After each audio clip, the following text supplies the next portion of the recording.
تو عالم مادہ اور عالم عقل کے درمیان جس عالم کو اللہ نے خلق کیا ہے وہ عالم خیال ہے یا عالم مثال ہے یا عالم برزخ، یہ تین نام ہیں اس کے۔ اب یہ عالم مثال، عالم خیال، عالم برزخ، یہ اللہ تعالیٰ نے انسان کے اندر جو قوہ خیال رکھی تھی اس کے مطابق عالم خیال کو خلق کیا۔ تو اب انسان کے اندر جو قوہ خیال ہے اس کو ابن عربی تعبیر کرتے ہیں خیال مقید یا خیال متصل سے۔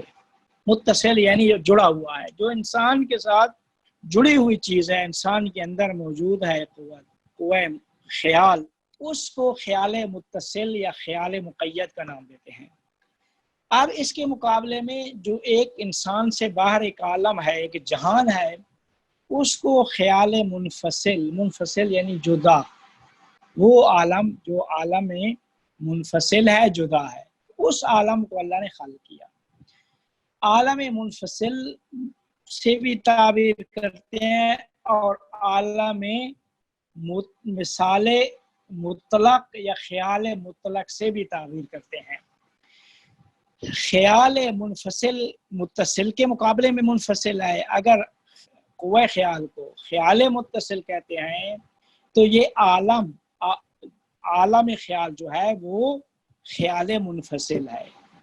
اگر ہم اس خیال متصل کی بجائے اس کو خیال مقید کا نام دیتے ہیں تو پھر اس کے مقابلے میں جو عالم وہ بیان کریں گے وہ عالم خیال مطلق ہوگا۔ یعنی مقید اور مطلق کی ایک اصطلاح ہے، بات وہی ہے لیکن مطلق مقید کے مقابلے میں ہے اور منفصل اتصال اور متصل کے مقابلے میں ہے۔ متصل یعنی جو انسان سے جدا نہیں ہے، جڑا ہوا ہے، منفصل جدا ہے۔ تو اللہ نے یہ تین عوالم خلق کیے ہیں۔ اب تین عوالم، چوتھے عالم تیسرا عالم مادہ ہے۔ عالم مادہ میں جسم و جسمانیات، انسان کا بدن، یہ ساری چیزیں۔ تو اب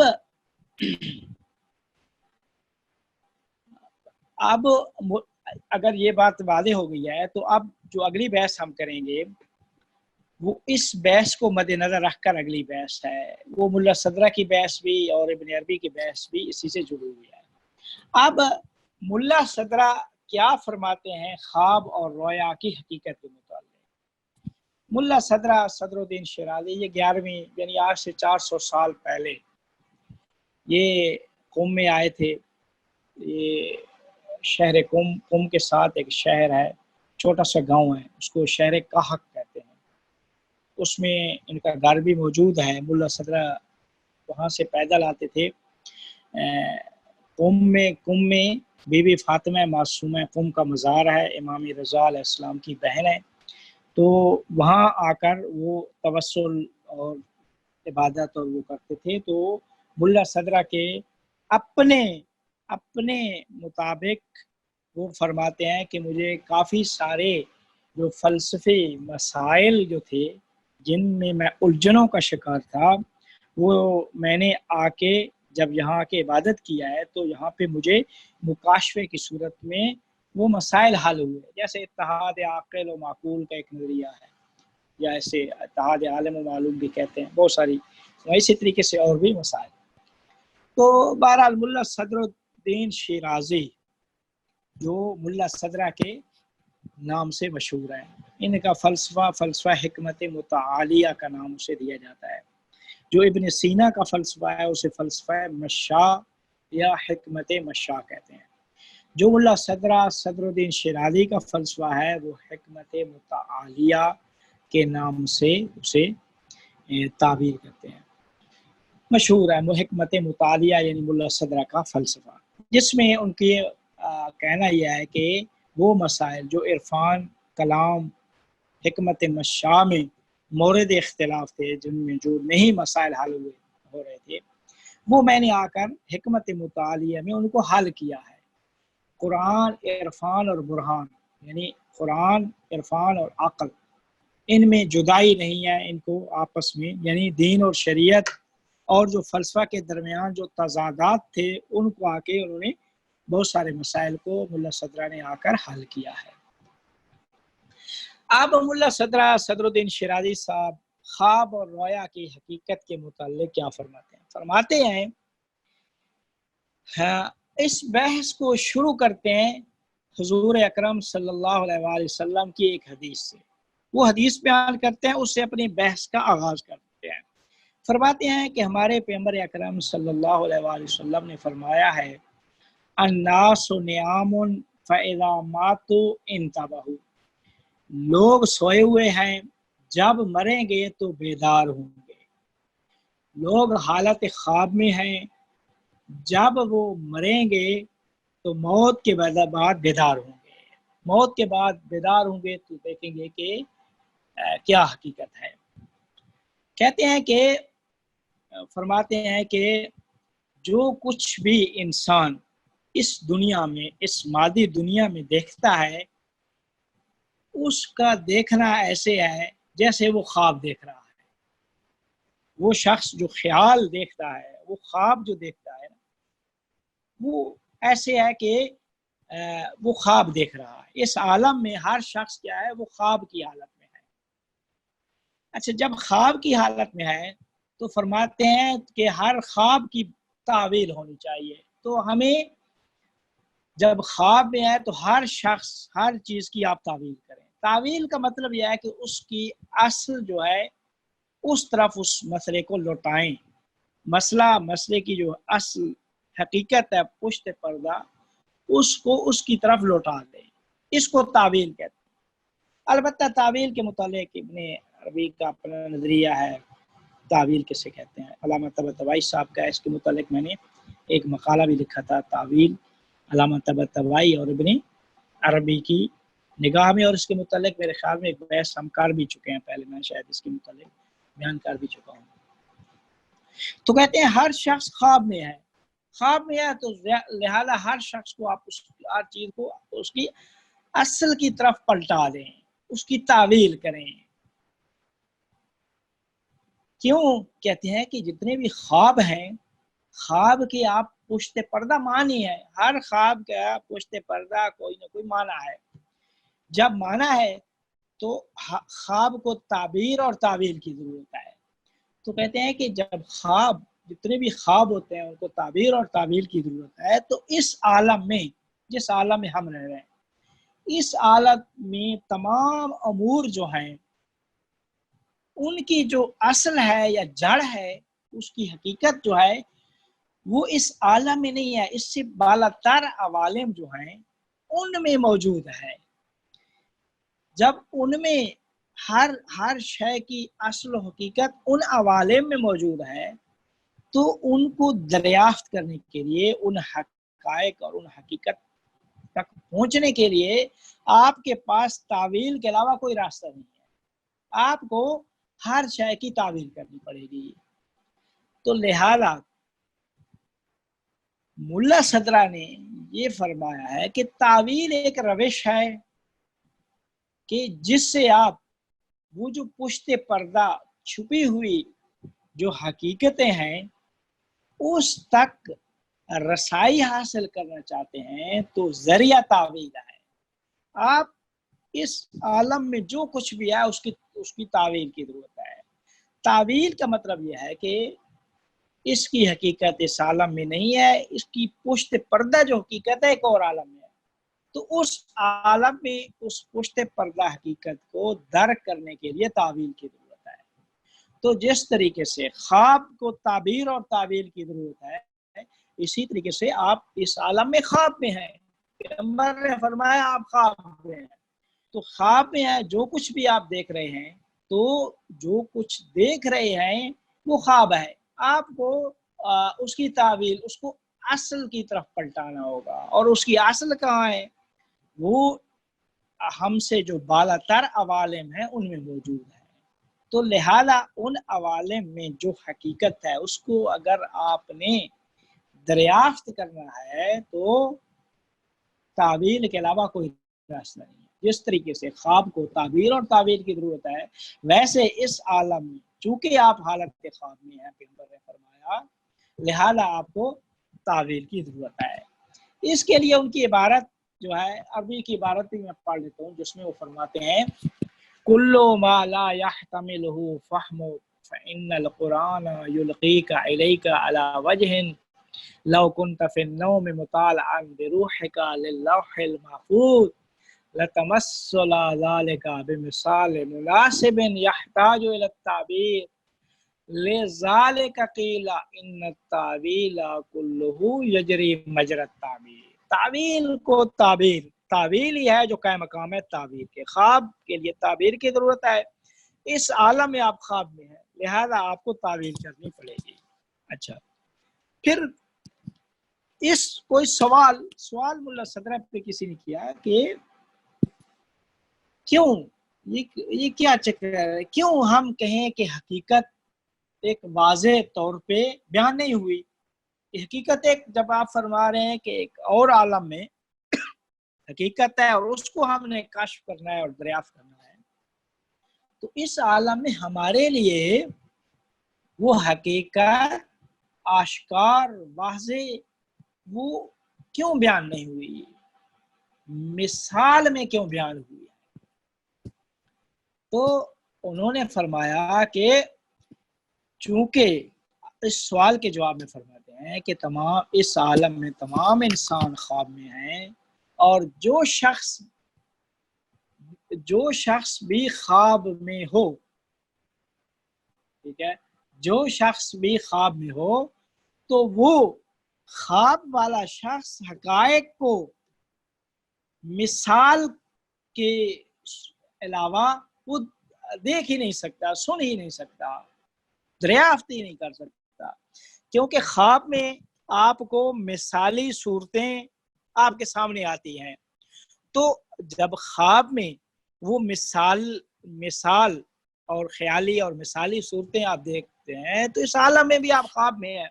جب خواب میں ہیں تو لہذا آپ کے لیے وہ حقیقت مثال کے قالب میں، مثال کے ڈھانچے میں بیان ہوئی ہے۔ آپ کو حقائق کو، حقیقت کو دریافت کرنا ہے تو مثال کے ڈھانچے میں آپ دریافت کر سکتے ہیں۔ لہذا فرماتے ہیں جب موت آئے گی تو آپ جب سوئے ہوئے ہیں تو بیدار ہو جائیں گے۔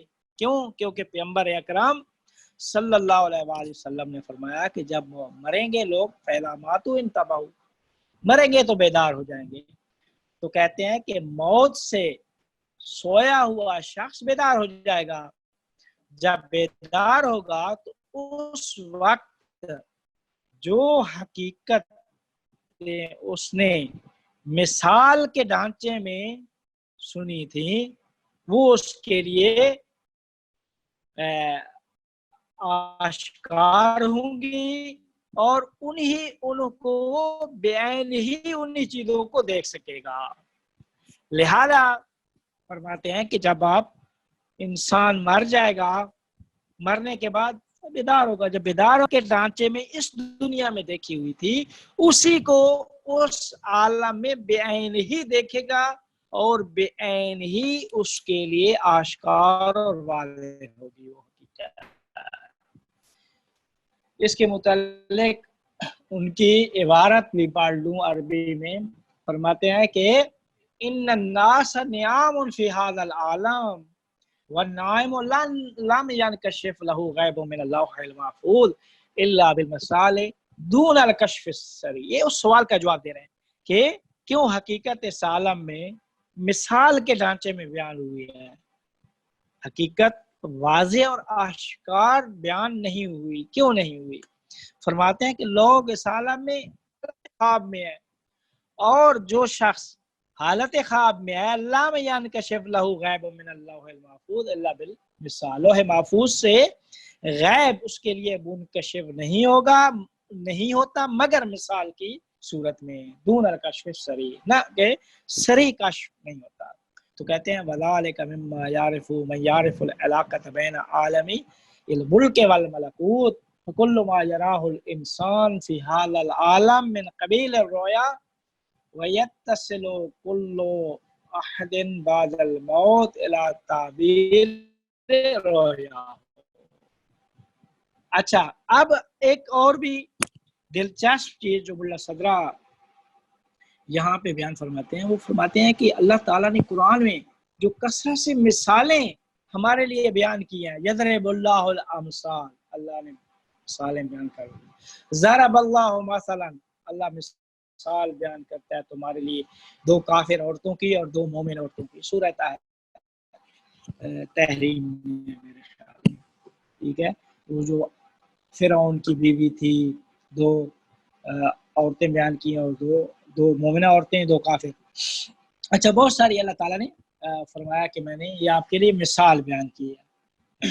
تو فرماتے ہیں ملا صدرہ کہ اللہ تعالیٰ نے قرآن میں کثرت سے مثالیں بیان کی ہیں، تو کہتے ہیں یہ کثرت میں، قرآن میں کثرت سے مثال کا ہونا بھی وہ بھی اسی وجہ سے ہے، اسی اصل کی وجہ سے ہے۔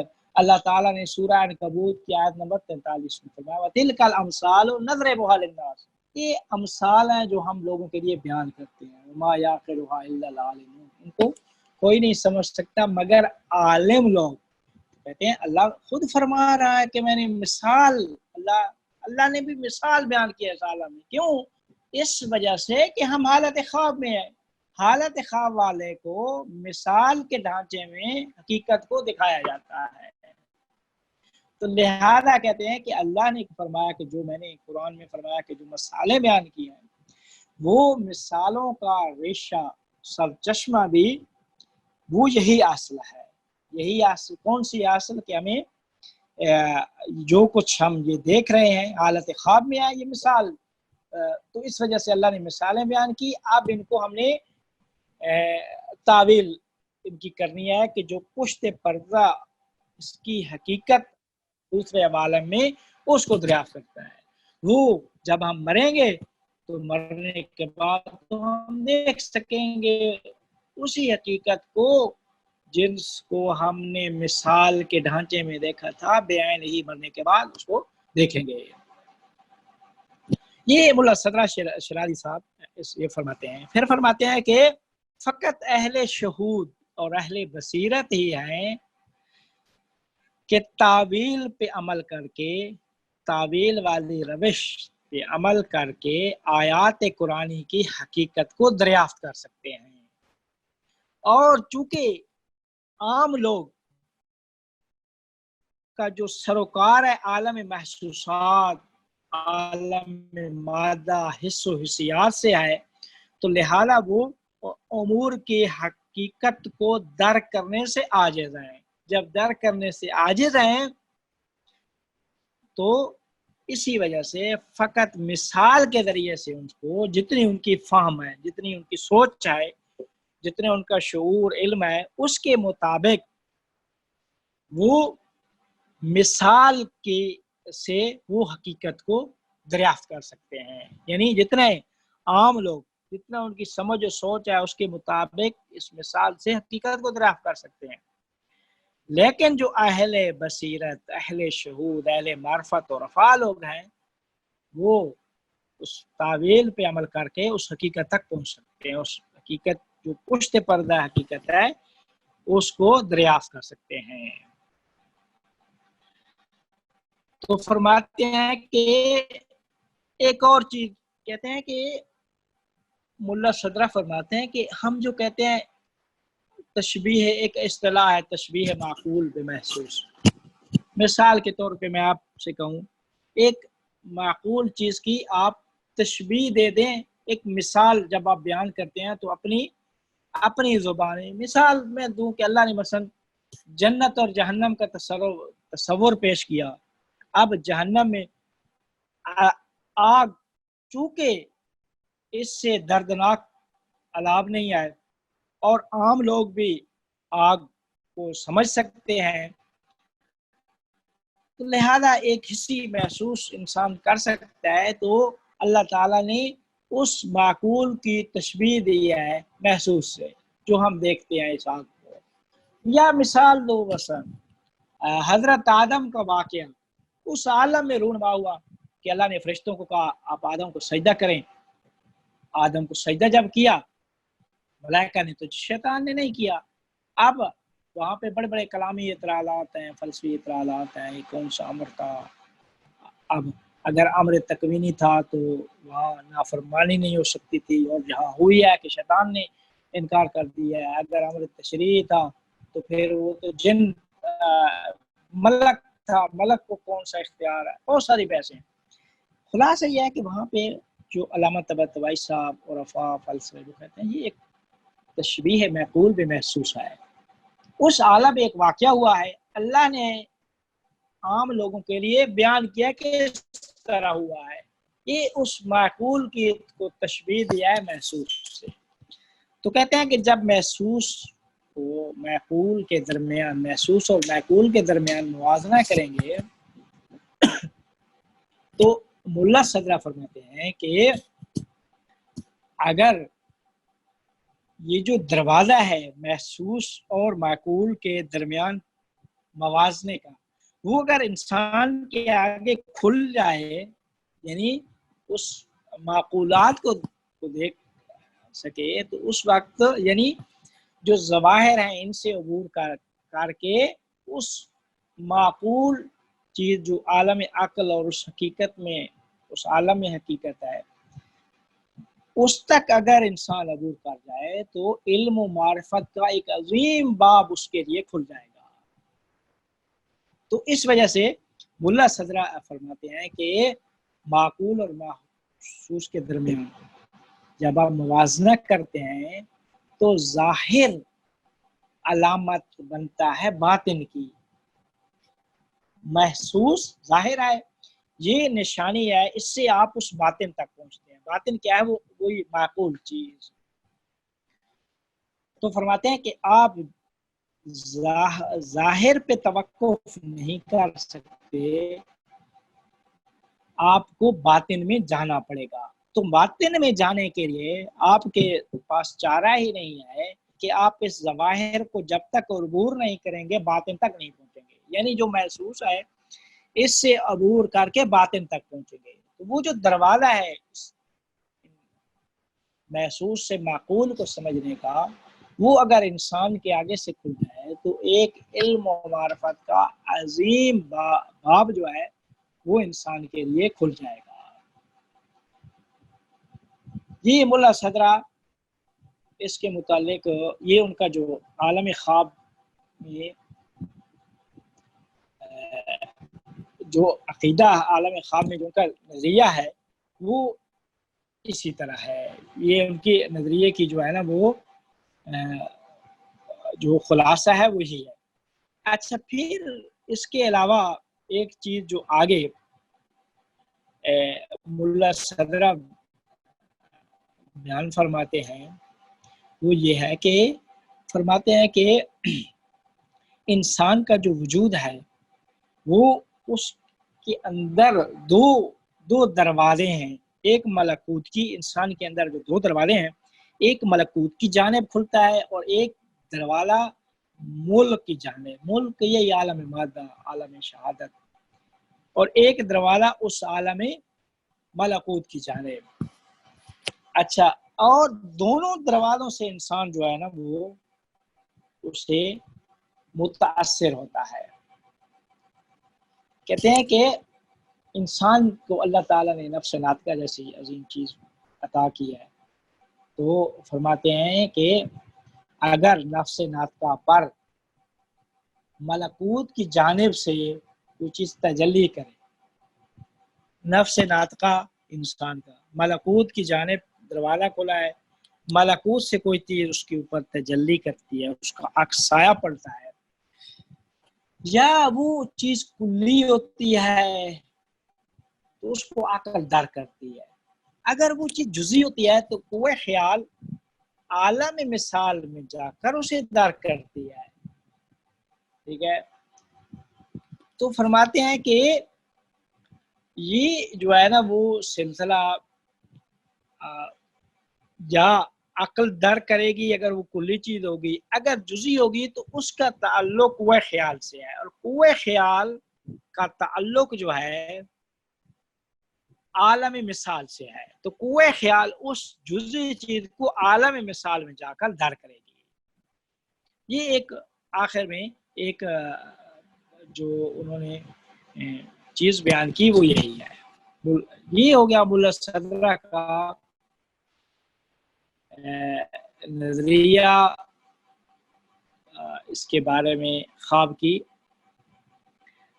حقیقت کے متعلق۔ یہ ایک بڑا دلچسپ نظریہ ہے کہ وہ پورے کے پورے عالم کو ہی عالم خواب مانتے ہیں، اس عالم مادہ میں ہی ساری چیزیں۔ ان کا نظریہ اگرچہ اس ابن عربی بھی اسی طرح کی چیز تعویل میں وہ بیان کرتے ہیں، لیکن وہ قرآنی آیات کی تعویل ہے۔ اس میں وہ یہی فرماتے ہیں کہ قرآن کی جتنی بھی آیات ہیں ان کی جو تعویل ہے وہ تعویل ان کا وہ باطنی معنی، اور وہ جو باطنی معنی ہے غیبی معنی وہ عرفاء جانتے ہیں۔ بہرحال وہ ایک باطنی معنی کی طرف وہ کرتے ہیں، لیکن وہ قرآن کے متعلق فرماتے ہیں کہ قرآن کی آیات کو تعویل کی ضرورت ہے۔ ملا صدرہ نے آ کے یہ کہہ دیا کہ نہیں، پورے کا پورا عالم خواب میں ہے، اور اس حقیقت کو اگر تمام امور کی حقیقت کو دریافت کرنا ہے تو تعویل کے علاوہ کوئی چارہ ہی نہیں ہے، راستہ تعویل ہے، اس کے علاوہ کوئی دوسرا راستہ ہی نہیں ہے۔ یہ ابن کیا کہتے ہیں ملا صدرہ کا ان کے نظریے کا خلاصہ تھا۔ اب ابن عربی کا نظریہ ہم نے پہلے بیان کر دیا تھا۔ اب ابن عربی نے جو رویا کی اقسام کی ہیں ہم ان کو آپ کے سامنے بیان کریں گے کہ ابن عربی نے رویا یعنی خواب کی 3 قسمیں بیان کی ہیں۔ ابن عربی نے کہتے ہیں خواب کی 3 قسمیں ہیں۔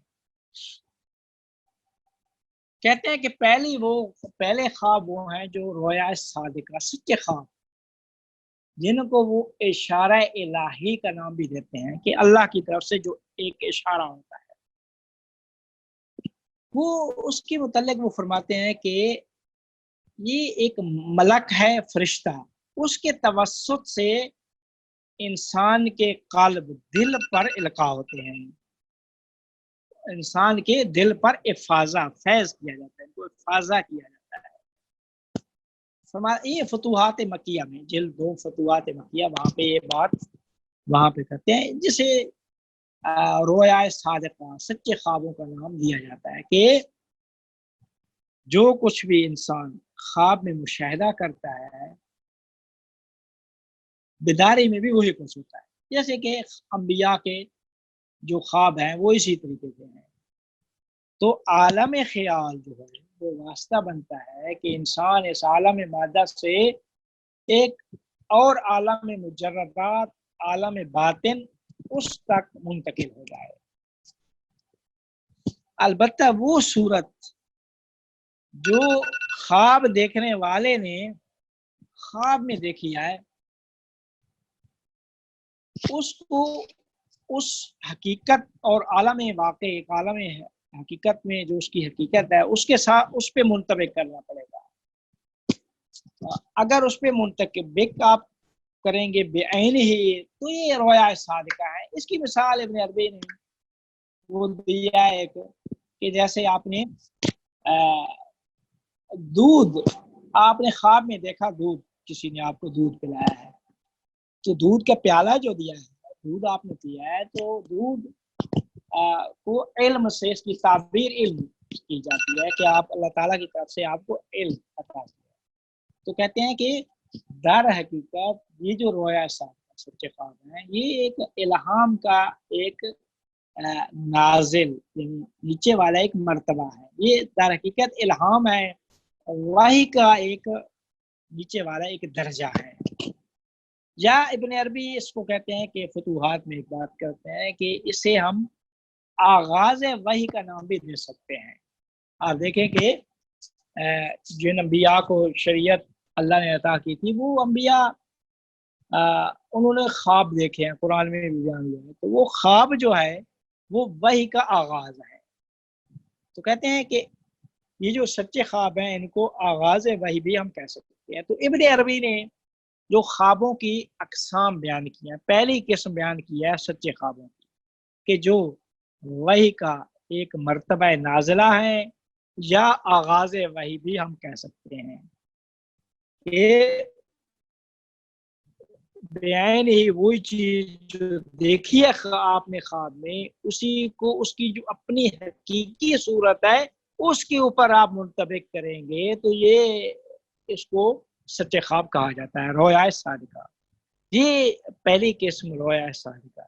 اب کہتے ہیں کہ دوسری قسم وہ خواب جو شیطان کے القاعات میں سے ہوتے ہیں. شیطان آپ کے اندر القاء کرتا ہے جس میں آپ کی قوہ متخیلہ اتنے آگے جا کر یعنی امور میں تصرف کر کے مداخلت کر کے صورتوں کی صورتیں بنا کے ایک صورت آپ کے سامنے پیش کرتی ہے.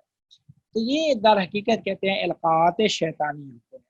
تو کہتے ہیں کہ دوسری قسم کے خواب وہ القاعات شیطانی.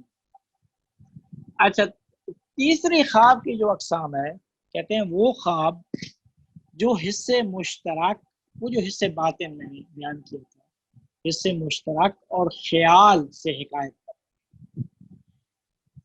حصے مشترک اور خیال سے حکایت کرتے ہیں. وہ یہ ہوتا ہے کہ عالم محسوس سے آپ صورت لیتے ہیں، وہ صورت آپ کے حصے مشترک اور خیال میں چلی جاتی ہے، وہ موجود ہوتی ہے، اسی کو آپ خواب میں دیکھتے ہیں. آپ نے آج دیکھا کوئی کام کیا یا زیادہ مصروف ہے جس کام میں، اس کو آپ نے جو ہے نا وہ ہے اپنی خیال اور حصے مشترک میں جگہ دے دی محفوظ کر. سوچتے رہے صورت بناتے رہے خواب میں بھی آپ نے جو ہے نا وہ اسی قسم کی چیز دیکھی، اسی کے ساتھ موجود ہے وہی چیز. تو کہتے ہیں کہ اس کو ابن عربی نے اس کو ایک نام بھی دیا ہے کہ اس کو نام دیا ہے کہ انسان کا اپنے آپ سے گفتگو کرنا. یہی تیسری قسم ہے. اپنے آپ سے گفتگو کرنے کا مطلب یہ ہے کہ عالم محسوس میں جب آپ بیدار تھے، کچھ چیزیں دیکھی، ان کے متعلق سوچا، غور و فکر کیا، اس پورا دن اسی میں مصروف رہے، وہ آپ کے حصے مشترک اور خیال میں محفوظ ہو گئی، وہی آپ نے خواب میں دیکھ لی. تو یہ جو تین قسمیں ابن عربی نے کی ہیں، ان تین قسموں کو کا استناد جو دیا ہے وہ پیغمبر اکرم صلی اللہ علیہ وسلم کی ایک حدیث سے ہے. فرماتے ہیں کہ ابن ماجہ نے ابو ہریرہ سے روایت کیا ہے کہ پیغمبر نے فرمایا تھا کہ رویا خوابوں کی تین قسمیں ہیں. ایک وہ خواب ہیں جو اللہ تعالیٰ کی طرف سے بشارت خوشخبری ہوتے ہیں.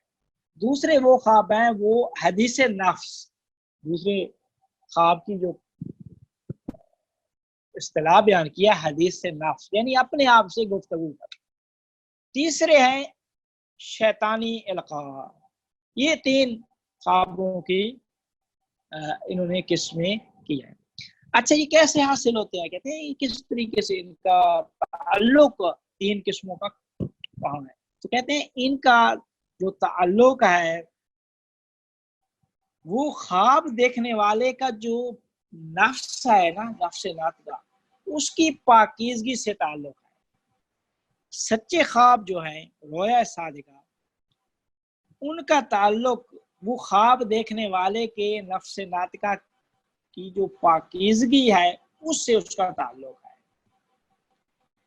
تو جتنا نفس جو ہے نا وہ آپ کا انسان کا پاکیزہ ہوگا، صاف و شفاف ہوگا، اتنا ہی آپ کو جو ہے نا وہ روحانی اور معنوی جو آگاہی ہے، علم ہے، معرفت ہے، وہ آپ تک پہنچے گی.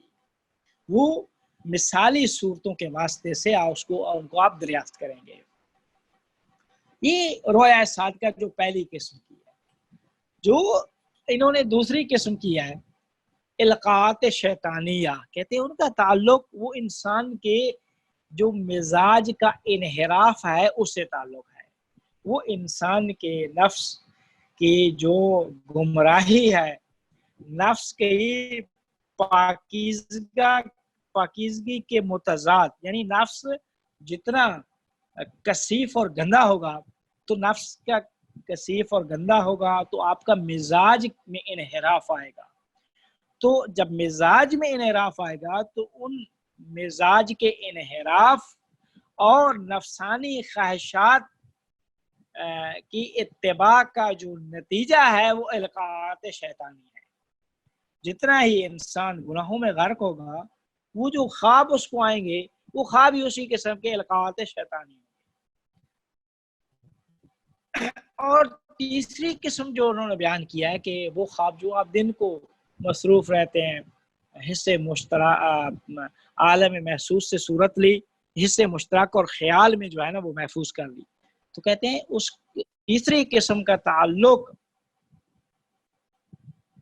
ان صفات سے ہے کہ جو خواب دیکھنے والے کے نفس کا پر غلبہ کرتی ہیں. خواب کی حالت میں اگر ان کا غلبہ ہوتا ہے تو آپ وہی چیزیں دیکھیں گے. چونکہ ان کا غلبہ خواب کے وقت ہوتا ہے تو وہی چیزیں آپ کے سامنے آ جاتی ہیں. اس کو ابن عربی کی یہ 3 جو قسمیں ہیں اور ان 3 قسموں کا تعلق جو بیان کیا ہے صدر الدین قونوی نے یہ بیان کیا ہے. یہ صدر الدین قونوی کی کتاب میں 74 سے 75 نمبر جو صفحہ ہے اس میں یہ چیز بیان ہوئی ہے. تو فرماتے ہیں کہ یہ ابن عربی نے قسم کی ان کی اتباع میں ملا صدرہ نے 3 قسمیں نہیں کی خوابوں کی. ملا صدرہ نے فرمایا ہے کہ خوابوں کی 2 قسمیں ہیں. ایک وہ خواب جو سچے خواب ہیں جن کو خود ابن عربی نے رویا صادقہ کا نام دیا. اس کو ملا صدرہ فرماتے ہیں کہ جب انسان کی نفس ناطقہ پاکیزہ ہوتی ہے تو پاکیزگی کے وجہ سے وہ ایک عالم عقل اور عالم غیب سے متصل ہوتی ہے. تو جو بھی صورتیں وہاں سے وہ قبول کرتی ہے تو یہ صورتیں اگر وہ جزئی ہوتی ہیں تو حافظہ کے ذریعے سے اس کے نفس میں باقی رہ جاتی ہے اور قوہ متخیلہ ان میں تصرف نہیں کرتی. تو کہتے ہیں کہ جب قوہ متخیلہ ان میں تصرف نہیں کرتی وہی صورتیں ہوتی ہیں. تو جو خواب ان صورتوں پر مشتمل ہو ان خوابوں کو خواب صادقہ رویا صادقہ کا نام دیا جاتا ہے. یہ صدر الدین شیرازی ملا صدرہ نے شرح الاصول الکافی صفحہ نمبر 436 میں یہ چیز بیان کی ہے. پہلی قسم یہ ہے. دوسری قسم انہوں نے کہا ہے خواب کی اضغاث و احلام، وہ خواب جو بے اصل بے حقیقت خواب ہوتے ہیں جو آپ خواب میں دیکھتے ہیں ادھر ادھر کی چیزیں کہ وہ جو ان کو قرآن اضغاث و احلام سے تعبیر کیا ہے. کہتے ہیں وہ خواب ہوتے ہیں کہ جو مشتمل ہوتے ہیں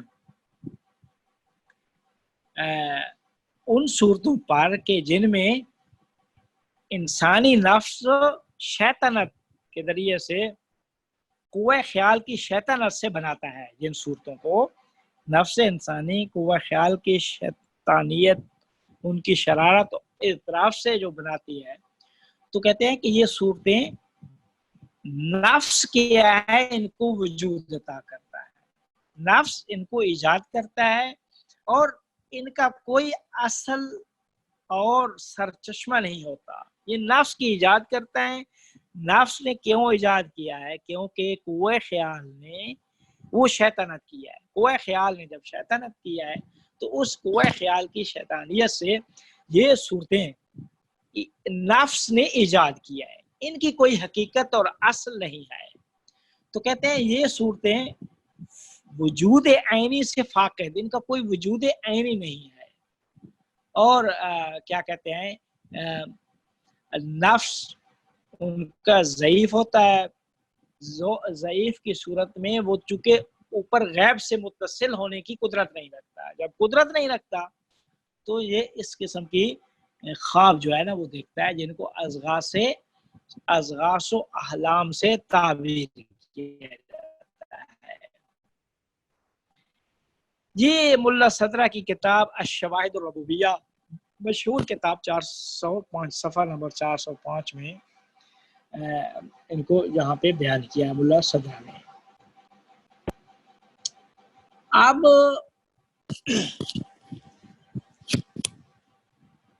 اب ملا صدرہ ایک اور چیز، ملا صدرہ نے یہ فرماتا ہے کہ اگر آپ سچے خواب دیکھنا چاہتے ہیں، حجاب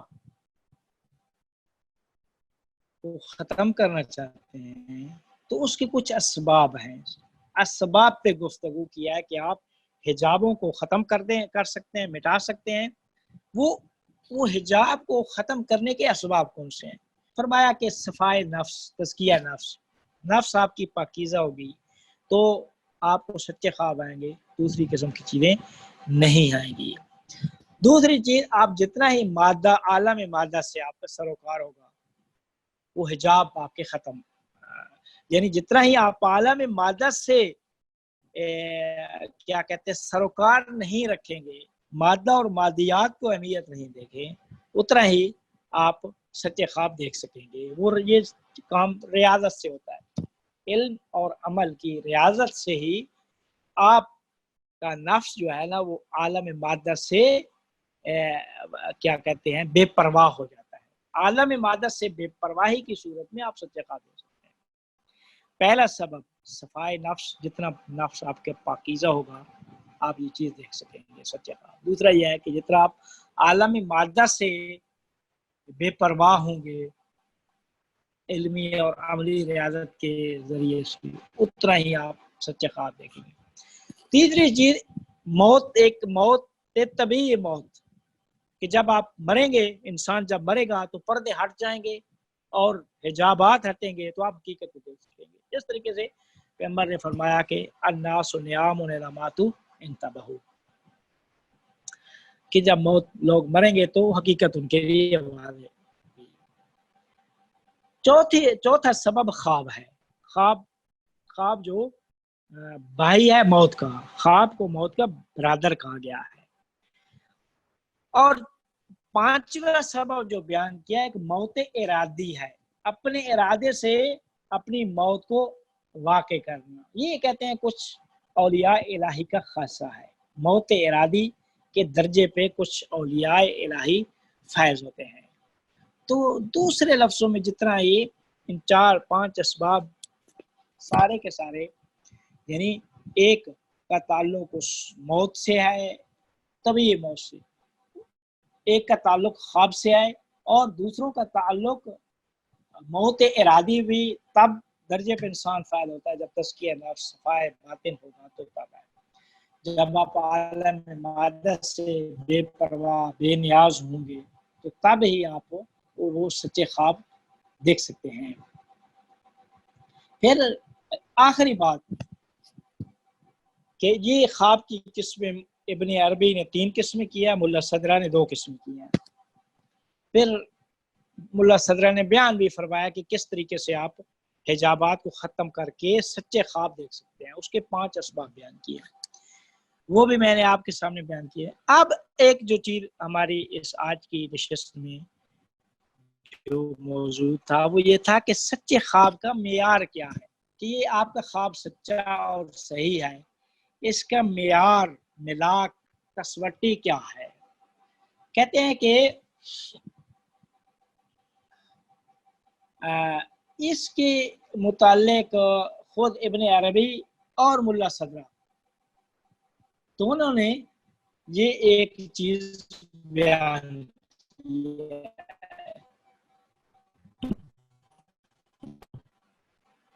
فرمایا ملا صدرہ نے فرمایا کہ جب انسان کے نفس ناطق کا متصل پاک و پاکیزہ ہوتی ہے تو متصل ہو جاتی ہے عالم عقل سے، عالم غیب سے۔ عالم غیب سے جب متصل ہوں گے تو جو بھی عالم سارے وہ صحیح ہوں گے، یعنی انسان کے نفس کا اتصال عالم غیب سے یہ سبب بنتا ہے کہ آپ کے ساتھ خواب کیا ہے صحیح ہو۔ خواب کے صحیح ہونے کا معیار ایک یہ ہے۔ تو فرماتے ہیں کہ ابن عربی نے بیان فرمایا اس چیز کو کہ مرنے کے بعد تو حقیقت کشف ہو جاتی ہے، وہ تو اس وقت جو ہے نا وہ پتہ چلتا ہے، لیکن اس عالم میں